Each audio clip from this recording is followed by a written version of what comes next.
নিরাপত্তার কারণ দেখিয়ে গত আগস্টে ভারতীয় ক্রিকেট দল এলো না বাংলাদেশ সফরে। সফরটা তারা ১ বছর পিছিয়ে দিয়েছে ভারতীয় ক্রিকেট বোর্ড। ঠিক ৩ মাস পরে আমরা দেখলাম ভারতীয় ফুটবল দল এখন বাংলাদেশে।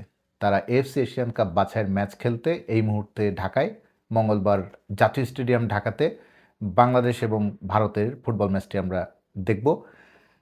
একটু ইন্টারেস্টিং না? নিরাপত্তার ইস্যু দেখিয়ে ভারতীয় ক্রিকেট দল এলো না, মাত্র ৩ মাস আগে তারা সফর বাতিল করলো। আবার ভারতীয় ফুটবল দল, তাদের কাছে কি নিরাপত্তা কোনো ইস্যু মনে হচ্ছে না? তারা ঢাকায় চলে এলো। বিষয়টা তাহলে কি? বিষয়টা তাহলে অন্য কিছু? ক্রিকেটে ভারত যতটা দাদাগিরি দেখাতে পারে, ফুটবলে সেটি সম্ভব নয়। কেন সম্ভব নয়? কারণ পার্থক্যটা হচ্ছে আইসিসি, এসিসি, যে এই ধরনের যে নিয়ন্ত্রক সংস্থাগুলো আছে, আইসিসি তো ক্রিকেটের পুরো নিয়ন্ত্রক সংস্থা, পুরো ক্রিকেটেরই নিয়ন্ত্রক সংস্থা। এসিসি হচ্ছে এশিয়ান ক্রিকেট কাউন্সিল, আঞ্চলিক ক্রিকেট সংস্থা। দুটি সংস্থাতেই ইন্ডিয়ার যে দাপট, ফিফা বা এফসির মতো ফুটবলের নিয়ন্ত্রক সংস্থাতে কি সেই দাপট তাদের আদৌ আছে? বা শুধু ভারত কেন, পৃথিবীর কোনো দেশ কি বলতে পারবে যে আমার ফিফাতে, এএফসিতে বা উয়েফাতে আমার এই দাপট, একক দাপট? মোটেও সেটা সম্ভব নয়। সম্ভব নয় এই কারণেই, ফিফা এবং আইসিসির দুটোরই সাংগঠনিক কাঠামোতে ব্যাপক পার্থক্য, এবং সেই পার্থক্যের বড় কারণ হচ্ছে অর্থনৈতিক। ক্রিকেটে ভারত যে দাদাগিরিটা দেখায়, ফুটবলে সেটি সম্ভব নয়। যদি বিষয়টা রাজনৈতিকও ধরি, ভারতীয় ক্রিকেট বোর্ড যেমন বিজেপির নিয়ন্ত্রণে, ভারতীয় ফুটবল ফেডারেশনও বিজেপির নিয়ন্ত্রণে।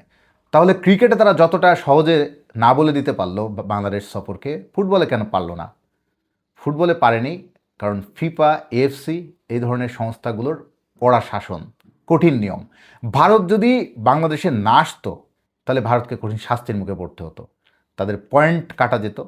শুধু এখানে শেষ নয়, অখেলোয়াড় সুলভ আচরণ বা স্পোর্টসের বাইরে গিয়ে কোনো বিষয় যদি ঘটে অযৌক্তিকভাবে, সেক্ষেত্রে পরের ইভেন্ট বা পরের টুর্নামেন্টে তাদের অংশগ্রহণেও অনেক বড় বাধার সম্মুখীন হতে হতো।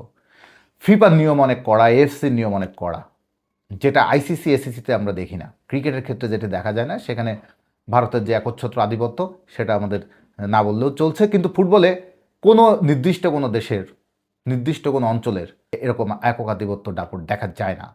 এর একটা বড় কারণ হতে পারে অর্থনৈতিক। ক্রিকেটে যেমন ২-৩টা দেশেই মূলত আইসিসির সবচেয়ে বড় রেভিনিউর উৎস, বড় রাজস্বের উৎস, এবং ভারত হচ্ছে ক্রিকেটে একটা সবচেয়ে বড় বাজার। ক্রিকেটের সবচেয়ে বিগ মার্কেট হচ্ছে ইন্ডিয়া। ফলে ইন্ডিয়া যেভাবে বলে, আইসিসি অনেকটা সেভাবে নিয়ন্ত্রিত, কারণ মূল রাজস্বটা ইন্ডিয়ায় যোগান দেয়। কিন্তু ফিফার ক্ষেত্রে, ফুটবলের ক্ষেত্রে এরকম কোনো নির্দিষ্ট স্পন্সর, নির্দিষ্ট দেশ, নির্দিষ্ট অঞ্চলের উপর ফিফা কখনোই নির্ভরশীল নয়। এএফসিও ঠিক কখনোই নির্ভরশীল নয় কোনো নির্দিষ্ট দেশের উপর। সারা বিশ্বব্যাপী গ্লোবালি ফিফার এত স্পন্সর, এত আয়ের উৎস, তাদের কোনো নির্দিষ্ট দেশের দিকে তাকিয়ে থাকতে হয় না। আর ফিফার আরও একটা বিষয়, আপনি জাস্ট ফিফার ইভেন্টগুলো দেখেন, বিশেষ করে ফিফা ওয়ার্ল্ড কাপটা যখন হয়, সারা পৃথিবীতে যে ফিফার ফুটবল জোরে কাঁপে, এখানে তাদের বিশাল প্রভাব, বিশাল আয়ের উৎস, তাদের কেন ওই নির্দিষ্ট একটা দুটো দেশের দিকে তাকাতে হবে? ফিফার মোটেও সেটা দেখার কোনো দরকারই নেই। ঠিক একইভাবে যত আঞ্চলিক সংস্থাগুলো আছে ফুটবলের, এএফসি, উয়েফার মতো, তারাও কোনো নির্দিষ্ট একটা দেশ, কয়েকটা স্পন্সরের উপর ডিপেন্ডেন্ট না। তাদেরও অনেক আয়ের বা রাজস্বের উৎসটা অনেক বড়, এবং স্বাভাবিকভাবে তাদের সাংগঠনিক কাঠামোটা অনেক স্ট্রং, এবং তুলনামূলকভাবে অনেক বেশি গণতান্ত্রিক চর্চা হয় ফুটবলেই। ক্রিকেটের যে দাদাগিরিটা ভারত দেখাতে পারে, ফুটবলে সেটি তারা দেখাতে পারে না বলেই ফুটবল দলটা তাদের ঢাকাতে পাঠাতে বাধ্য হয়েছে, বাংলাদেশে পাঠাতে বাধ্য হয়েছে। মাঠের বাইরে অনেক বিষয় আমরা দেখি, শুনি। এখন মূল খেলাটা হবে মাঠে।